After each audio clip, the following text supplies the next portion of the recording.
블라인드에 자동차 회사 소속 직원분들이 반응이 계속해서 올라오고 있습니다. 현대자동차 직원으로 보이는 분은 현실적인 것 위주로 걱정을 했습니다. 부산 공장 생산의 절반이 내수 소비용인데 생산을 계획했던 것에 비해서 실적이 박살나면 르노 프랑스 본사에서도 더 이상 부산 공장에 투자를 안 할 거란 거죠. KGM을 비롯한 다른 브랜드 직원들도 대체적으로 이 문제가 얼마나 심각한지를 인지하고 있고, 르노 영업사원분들은 특히나 오로라 프로젝트는 유일한 생명줄이었다, 이번 논란이 생명 연장의 촛불을 꺼트린 것이다, 이렇게 말하기도 했습니다. 저도 주변 자동차 회사 관계자들한테 물어보니 이번 사태가 꽤 큰 것 같다는 말부터 시작해서 이게 오히려 다른 브랜드들한테는 기회일 수 있다는 반응도 나오고 있더라고요. 그런데 문제는 르노코리아 내부에서 나오고 있는 반응 중에 심상치 않아 보이는 게 있다는 겁니다. 블라인드에 르노코리아 직원으로 보이는 분이 쓴 글이 커뮤니티나 언론을 통해 퍼지고 있는데, 아직도 사태 파악이 안 된 아재들이 많다, 노이즈 마케팅이라는 사람도 있다, 이렇게 쓰여 있습니다. 와, 이게 만약 사실이라면 문제가 더 커질 것 같지 않나요? 이게 사실이 아니더라도 문제인 게, 일단 이런 얘기가 나오기만 하면 이미 부정적 여론은 커져 있기 때문에 그 여파가 큰 건 당연하잖아요. 어제는 르노코리아의 최근 사태가 왜 이렇게 급속도로 커졌는지에 대해 설명해 드렸습니다. 우리는 이제 앞으로의 이야기도 할 필요가 있습니다. 오늘은 그래서 당장 1조 5천억 원을 들인 오로라 프로젝트 신차 그랑콜레오스의 운명이 달려있고, 이걸 해결하려면 어떻게 해야 할지, 그리고 우리 대중들은 어떤 걸 원하고 있는지, 이런 이야기들을 해보겠습니다.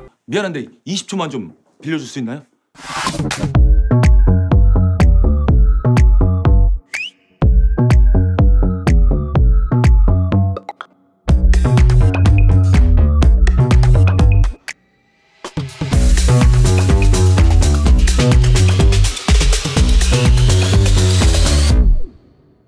현대차나 KGM을 보면 현재 상황을 걱정하거나 기회로 보는 시각도 있는 것 같고요. 르노는 반성을 하고 있는 것 같기도 하고 아닌 것 같기도 하고 아직 잘 모르겠습니다. 블라인드에 올라온 걸 보면 현대차는 직원들 대부분이 이 문제가 심각하다는 걸 충분히 인지하고 있는 것 같습니다. 현재뿐만 아니라 앞으로 르노 그룹이 투자를 하지 않을 거라는 우려, 그리고 이에 따라 협력 업체들까지 힘들어질 거다, 심지어는 줄도산이라는 표현까지 했고요. KGM은 여러가지 루트를 통해 알아보니 역시나 문제가 심각하다는 걸 알고 있었습니다. 동시에 저희가 바로 어제 영상에서 이야기했던 것처럼 경쟁사 입장에선 기회이기도 해서 연구소 쪽에서 잘 움직여줬으면 하는 바람이 깔려있는 걸로 보입니다. 그런데 르노코리아는 아직 잘 모르겠습니다. 이게 사실이라면 좀 충격적인데, 블라인드에 이런 글이 올라왔습니다. 아직도 사태 파악이 안 된 아재들이 많다, 노이즈 마케팅이라는 사람도 있다, 사태의 해결점을 주위에서 던져주는데 계속 막는다, 일단 2030 소비자는 끝이라고 본다, 이런 겁니다. 이게 진짜 내부 분위기라면 글쎄요, 작은 문제는 아닌 것 같죠. 대부분의 언론사들 뿐 아니라 큰 방송사 뉴스에서도 다룰 정도입니다. 그리고 주변 자동차 관련 인플루언서들한테 물어봐도 이 상황이 좋지 않다는 건 모두가 인지하고 있습니다. 이 분위기가 사실이라면 르노코리아가 2개의 사과문을 삭제하고 마지막에 올린 사과문에 말한 게 뭔가요? 이번 사안을 매우 진지하게 바라보고 있으며 여러 우려에 대한 깊은 반성과 함께 향후 재발 방지를 위해 진심을 다해 지속적으로 노력할 것입니다, 이런 건데, 사내에서 이런 이야기가 나오고 있다면 보는 사람들은 대부분 저 사과는 진심이 아니야, 이렇게 생각할 수밖에 없습니다. 물론 수많은 회사 직원들 중에서 아주 소수의 의견일 수도 있습니다. 그런데 지금 르노를 바라보는 대중들의 시선이 안 좋기 때문에 소수의 의견이라도 문제가 되고 있는 거죠. 그 직원의 행동 자체가 문제가 된 건 기본 베이스고요. 그 뒤로 문제가 커진 이유는 요약하면 크게 3가지죠. 첫 번째는 사과문이 2개나 삭제됐고, 세 번째 사과문이 올라왔습니다. 이렇게 되면서 처음부터 신중하게 생각하지 못하고 사과를 진심으로 하지 않은 것 같다는 생각을 사람들이 가지게 되면서 일이 커진 거죠. 두 번째는 당사자 사과문에 있는 모순입니다. 혐오의 행동이라는 것을 알고 있었으나 그렇게 해석될 줄은 몰랐다, 이게 가장 대표적이었죠. 세 번째는 마지막 사과문에 있던 확인되지 않은 사실이 무분별하게 확산되고 있는 것에 대해서는 우려를 표합니다. 이 문장입니다. 물론 회사에선 그런 의도가 아니었을 겁니다. 회사 전체가 그런 게 아닌데 회사 전체가 그런다는 식의 소문이 계속 퍼져나가고 있다, 이런 말을 하고 싶었을 거라고 추정되지만, 보는 사람들 입장에선 야, 그런 행동을 한 건 명백하고 한두 번 그런 것도 아니고 여러 영상에서 지속적으로 그래왔는데 이게 확인된 사실이 아니면 뭐냐, 이렇게 생각한다는 거죠. 그래서 대중들이 화가 나 있는 거고, 이걸 누군가는 별일 아닌 걸 언론에서 너무 부풀린다고 하는데, 사람들이 많은 관심을 가지는 데에는 그만한 이유가 있을 겁니다. 관련 뉴스 조회수나 댓글창이 폭발하고 있을 뿐만 아니라 이로 인해 어떤 부분이 화가 나고 어떤 것이 안타까운지 굉장히 많은 대중들이 표현하고 있습니다. 이유 없이 이러진 않겠죠. 그리고 이런 상황이기 때문에 아무리 블라인드에 올라온 해당 게시글이 소수의 의견이라고 할지라도 그런 반응이 있다는 것조차 사람들한테 분노가 되고 있는 거죠. 만약 이게 사실이 아니라거나 언론을 통해 잘 알려지지 않고 있는 다른 내용이 있다, 르노코리아 관계자들이 말도 저희는 언제든 들을 준비가 되어 있고요. 필요하다면 저희는 인터뷰까지도 진행할 의향이 있으니 언제든 연락 주시길 바랍니다. 자, 대중들이 화가 난 이유는 간단합니다. 논란은 이미 벌어졌고 사람들은 그 뒤에 대처를 기다렸을 겁니다. 그런데 마지막 기대를 걸고 있던 사람들도 등지게 만든 게 회사와 당사자의 대응이었습니다. 르노코리아 점유율이 꼴찌입니다. 이렇게 된 지 꽤 됐습니다. 굉장히 오랜만에 신차가 나왔고 기대도 컸고 모빌리티 쇼 프레스데이에서 처음 등장했을 때까지만 해도 굉장히 많은 사람들이 관심을 가지고 만족한 차였다고요. 가격만 괜찮으면 게임 끝나는 거였는데 하루아침에 여론이 이렇게 됐다는 일종의 허망함, 그리고 어제 영상에서 말씀드렸던 것처럼 그 직원 하나 내지는 마케팅팀을 비롯해서 그 채널을 운영 관리하던 사람들 때문에 이미 충성 고객이었던 사람들, 앞으로 르노코리아 차를 살 거라고 생각하고 있던 잠재 고객들은 굉장히 서운하기도 한 거고요. 수천 명의 르노코리아 직원이나 협력업체 직원들처럼 이 차 하나에 생계가 달려있던 사람들 모두에게 피해를 준 행동이기도 했기 때문에 그 이후에 나온 대처가 사태를 더 심각하게 만들었다는 거죠. 어제는 이 사태가 어떻게 커져왔고 얼마나 심각한지에 대해 알았으니 우리는 이제 앞으로에 대한 이야기도 해볼 필요가 있습니다. 물론 앞에서 본 블라인드 게시글, 르노코리아 내에서 실제로 저렇게 생각한다고는 믿지 않겠습니다. 그런데 만약 저게 사실이라는 가정하에 안 좋은 방향으로 흘러가지 않았으면 하는 마음에 이야기하는 것이기 때문에 르노코리아 관계자분들이 보신다면 너그럽게 양해 부탁드립니다. 우선 이 문제가 노이즈 마케팅이 될 거다,